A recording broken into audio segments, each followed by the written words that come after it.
Shalom, shalom. First and foremost, I want to give all praises, glory, and honor to Yahweh, Bahashem, Yahweh Shai, Bahashem, Rachakwadash. Double honors to the apostles and elders of Great Millstone.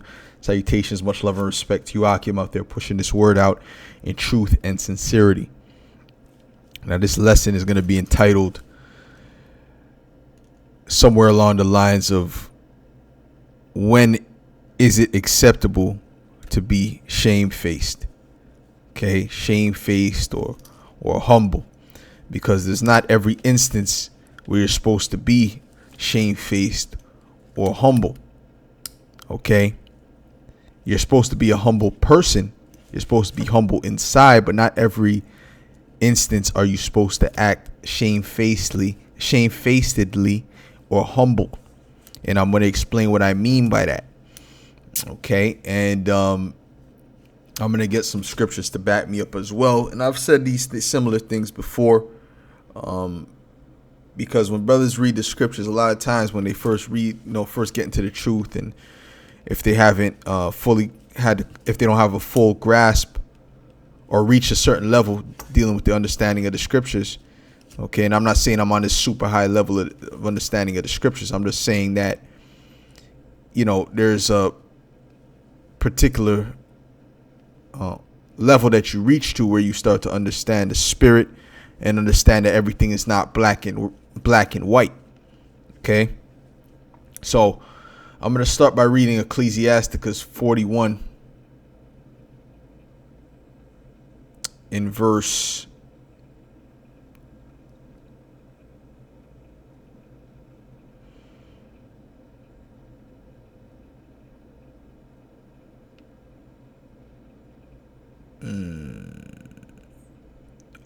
15. It says, a man that hideth his foolishness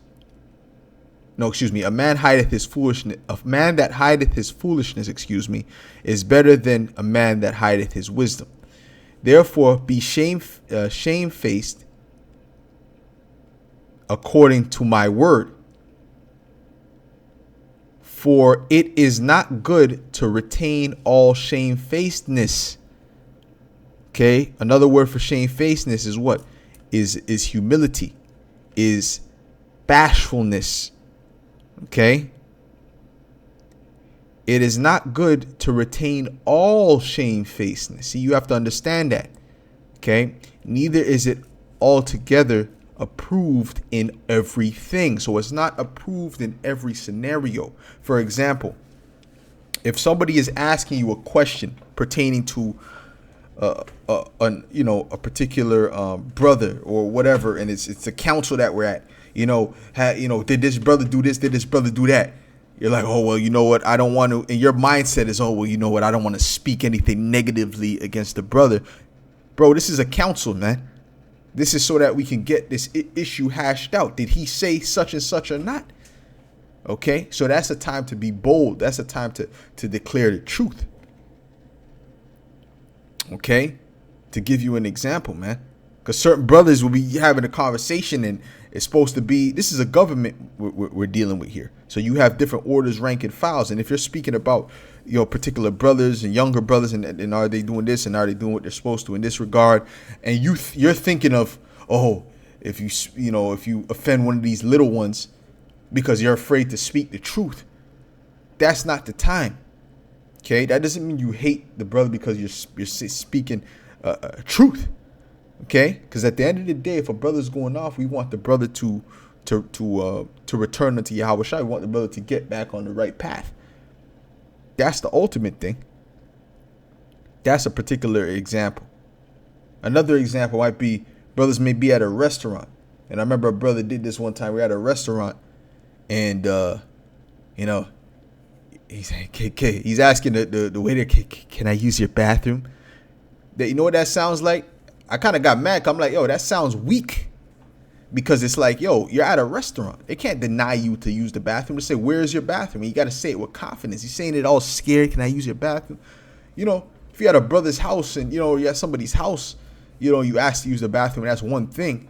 But you're at a restaurant, bro. Okay? So it's just an example. Brothers have to know how to how to discern the times and when to be bashful and when not to be bashful, when to be assertive. Okay, because that's really a trait of a man. That's a trait of masculinity, is to be assertive. Okay, but assertiveness is not shamefacedness. You see what I'm saying? It's really like the opposite. You see what I'm saying? That's why a woman is not supposed to be assertive. A woman is supposed to be constantly in a shamefaced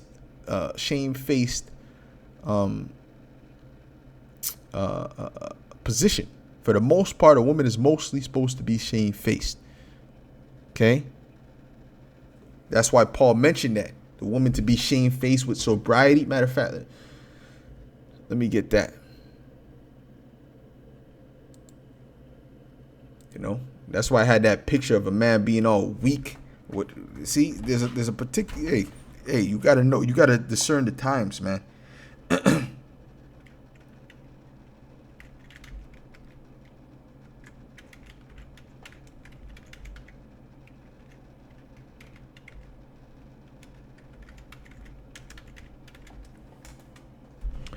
This is 1 Timothy 2 and verse 9. It says, in like manner, also that women adorn themselves in modest apparel. So you're supposed to be dressing modestly, meaning your titties are not supposed to be all out. Okay, showing off, showing the thigh meat. Okay, that's not modest apparel. Okay, with shamefacedness and sobriety. He didn't say that about the men. He said with shamefacedness. He said that to the women.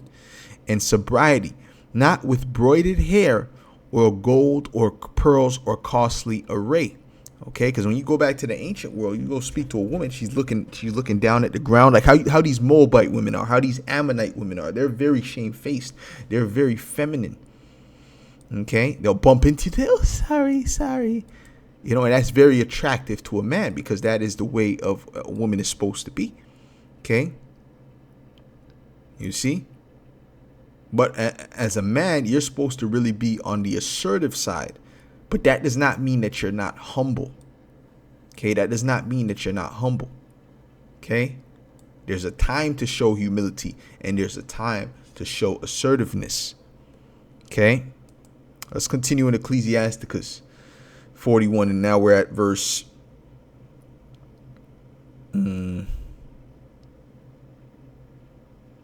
at verse 16 again. I'm going to start here again. It says, therefore be shamefaced according to my word, and to what I tell you to be shamefaced about, what I tell you to be humble about, what I tell you to be bashful about.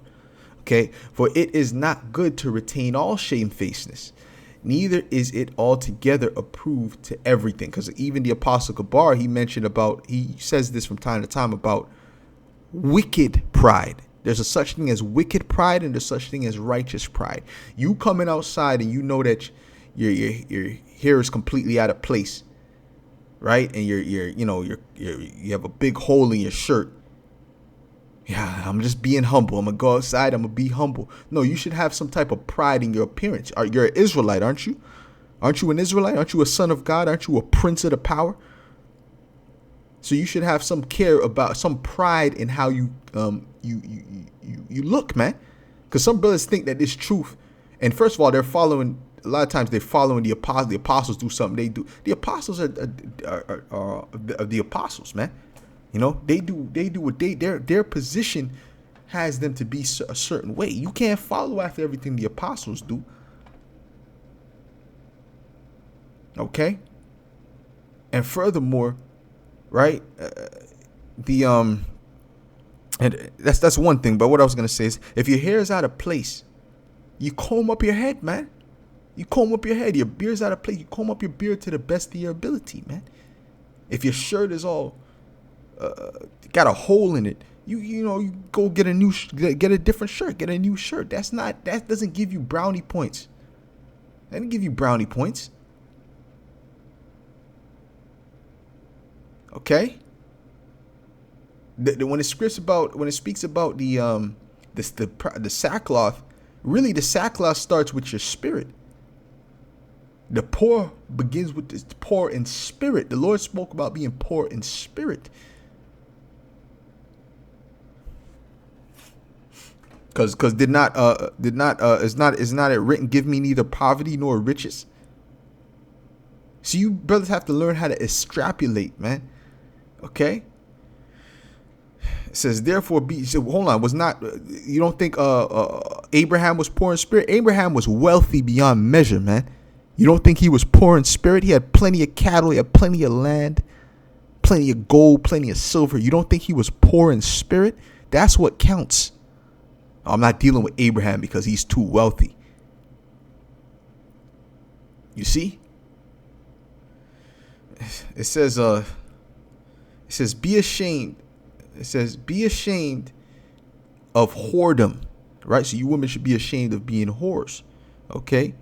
Before father and mother, and of a lie before a prince and a mighty man, of an offense before a judge or a ruler. You gotta ruler. You gotta be careful how you, when you're moving around great men, you know, the apostles, the elders. You gotta watch how you move. You move around brothers, you know, that are older than you in the spirit. You gotta watch how you move. Watch what you say. Okay, of iniquity. Okay, before a congregation and people, of unjust dealing, you know, before thy partner and friend. Okay, you don't want to be that guy. Oh yeah, he did this and he scammed me and he did that and he did this and that. You got to watch what you do, even if things you might think is okay, but if you feel like it's going to cause offense, you should avoid it. And of theft in regard of the place where thou sojournest. And that's why the scripture says all things are lawful, but all things are not expedient. Okay, so even though it might be lawful, doesn't mean that you should do it. Okay. And of theft in regard of the place where thou sojournest, and in regard of the truth of the Most High and his covenant. Okay, so you got, listen, when it comes to being the truth of the Most High, you can't play no games with that. All right. And to lean with thine elbow upon the meat. Right, you're like an animal, you know, because dogs do that. They'll be, you try to touch their food, they'll growl at you. No, you gotta listen, man. Eat upright, sit upright, okay. And of scorning to give, and of scorning to give and take. Right, to be like oh shoot, it says give and take. So it says to give your brother. You know, your brother needs. Don't be scornful. Don't be scornful. And also when it comes to taking it either. When you need bread, say you need bread. That's why there's a church. That's why there's a congregation, man. That's why there's, you know, camp should have a particular amount set aside, you know, that they collect or whatever, you know. It's so that brothers can take, you know. You see what I'm saying? And of silence before them that salute thee, and to look upon an harlot. Right. Silence to them that salute thee. Jake knows how that is. Okay, you come up, a person nods at you, or you nod at a person, the person just looks at you, gives you an evil stare because you know Jake hates themselves and Jake hates their brother. Okay, that caused you to speak negatively about that brother. Yeah, that nigga didn't even F that nigga, right? Because, you know, he didn't salute you, right? So when someone salutes us, guess what? We salute them back, man. All right, just to keep the peace. Okay, the police pass by, they wave at us, right? Why? That's the spirit of the Lord. Okay, that's why. All right. So what? So what? We wave back, man, because that could be an offense. Okay. That's not the time to get in that Tupac spirit. Like, hey, F the police, you know, or, you know, that's not the time to be in that spirit. Okay. Scriptures say, be at peace, if that possible. If it be at all possible, be peaceful with all men. That includes Edomites and includes Moabites. Listen, we're waiting for Yahweh Shai to bring the judgment. Okay? And of silence before them that salute thee, and to look upon an harlot, and to turn away thy face from thy kinsman, or to take away a portion or a gift, or to gaze upon another man's wife. These are shameful things, man. Or to be over busy with his maid, yeah, and come not near her bed, right? Them niggas, oh, let me help you with that, sister, right? He pulls up, but she's dealing with someone or whatever, you know, or of upbraiding speeches before friends, and after thou hast given upbraid not. Okay, means to talk. Basically, upbraiding is just talking shit, which Jake is professionals at that. Okay, Jake is professional. Jake will make you want to do something to him, just based upon the mouth. All right, that's upbraiding. Talking shit about somebody. You there even when you're with a bunch of people and that person's not there, that looks bad upon you. Okay, and then that person will come around and then you smiling in his face. They're looking at it. Those that have sense, they're looking at you like this nigga's a fake. Okay, or of iterating and speaking again that which thou hast heard, and of revealing of secrets, so shalt thou be truly shamefaced and find favor before all men. Okay, this is what you're supposed to be humble about. This is what you're supposed to be shamefaced about, bashful about, doing things like this, things that offend. Okay. Now, when you go to the G&T, just to read the first part in the G&T, it says,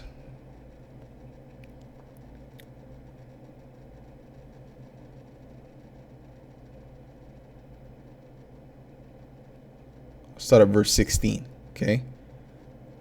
Sirach 41 and 16 in the G&T version. It says, my children, listen and I will teach you the circumstances when it is proper to be ashamed. See, there's circumstances where you should be ashamed. There's circumstances when you should be humble.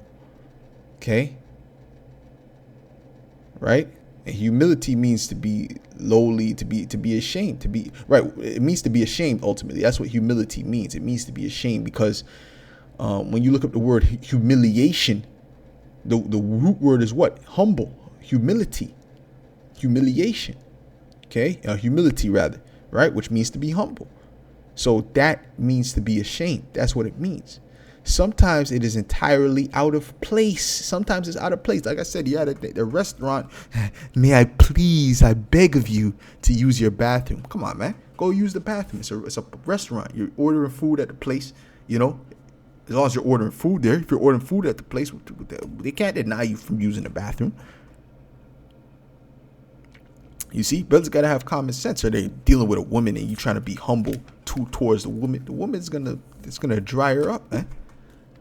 Okay, she might not say it, but that's gonna dry her up because that's as if you're beneath her. You see what I'm saying? You have to know when to do such and such. Brothers have to learn that.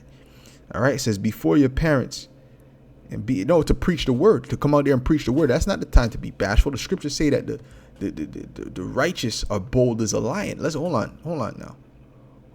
Let's get wisdom of Solomon. Let's get wisdom of Solomon, the 5th chapter.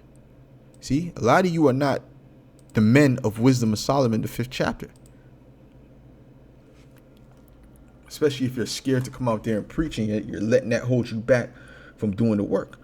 This is Wisdom of Solomon 5:1. It says, then shall the righteous man stand in great boldness. That's the opposite of shamefacedness. Great boldness before the face of such as have afflicted him and made no account of his labor. So we're standing in boldness in front of what? Our enemies, in front of these Edomites, these heathens, and we're telling them the truth according to the scriptures, along with these jakes, okay? Because they've afflicted the prophets as well. When they see it, they shall be troubled with terrible fear and shall be amazed at the strangeness of his salvation, so far beyond all that they looked for. So that's it. So, we're supposed to come in boldness. We're not supposed to be shamefaced when it comes to pushing his word or speaking the truth. Like I mentioned, you're trying to have a council with a brother. Brother's supposed to be a high in the rank, right? Or a particular rank. And you trying to have counsel dealing with brothers, and I don't know, I don't want to say nothing wrong, and he's cool, he's cool, but I see that he might be able to do this, but then he's good, but he's at the same time, but I don't think it's on purpose, and all this extra stuff. Just come out straight with it, man. All right, just come out straight. This is the time of counsel, man. This is not the time to be shamefaced. This is the time to be bold, man. We trying to get down to the nitty gritty of a particular situation, man. We ain't singling out nobody to because we hate brothers. We love brothers, but we need to keep order in this truth, man. All right. Let's get yeah, that was pretty much it, man. See, it speaks about circumstances, man. Circumstances.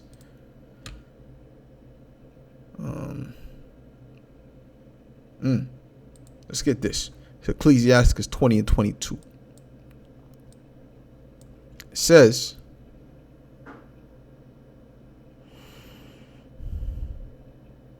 there is that destroyeth his own soul through bashfulness, which is the same as shamefacedness. And I'm going to show you that. Okay. And by accepting of persons overthroweth himself, because you're not bold enough to tell him, nah, man, I'm not rocking with that. And you got to get bold. You know, there's times I had to get bold, and I know the person got offended, but it was worth it because, hey, I wasn't trying to go down that path. It would have been worse. It would have led to more issues if I wasn't so bold with them. Okay. There is that for bashfulness promiseth to his friend and maketh him his enemy for nothing. You're making promises because you're scared to say no. All right. That's not the spirit to be in. Okay. A lie is a foul blot in a man, yet it is continually in the mouth of the untaught. Okay. So that's that. Now let's look at the definition of shamefacedness. It says feeling embarrassed about yourself, which is what? Humiliation. That's where you get the word humility from. Okay. Definition of shamefacedness: feeling embarrassed about yourself. Sheepishness. There's a time to be a sheep and there's a time to be a lion. It's called balance. Okay. Embarrassment. The shame you feel when your inadequacy or guilt is made public. Okay. You're only guilty when you feel like you're about to do something wrong. That's the only time you should feel guilty. Okay. Is of doing something wrong. Now let's look at this. It says the meaning of shamefaced is showing modesty, bashfulness. You see that? Is he that destroyeth his own soul through what? Through bashfulness. Bashful. It's a synonym to shamefaced. Okay. Women are supposed to be bashful. When you look up the definition or the characteristics of masculine, one of them is assertive. You look upon the other side for women, it's bashful. Like I said, those Asian women are very feminine, especially them Japanese and them Chinese. You know, they're very sorry. You know, they're very bashful. It's funny because so are the men. Okay, which is backwards. That's why they're known as very feminine men. All right. So, hey, you're supposed to be assertive, man. That's an listen, man. That's an embarrassment, man. You walking around with brother, you acting like a woman. That's embarrassing, man. Okay, brothers gotta learn how to be more assertive when we gotta be more assertive. Period. Okay. But there's times, obviously, using wisdom when you're supposed to be bashful, dealing with great men, so on and so forth, man. So on and so forth. Learn how to extrapolate, man. Okay. So with that, little one, this was edifying to the elect. This was a lesson I felt through the Spirit needed to be had. Lord willing, Yahweh Shem Shai opens your minds to receive it and understand it. I'll say shalom.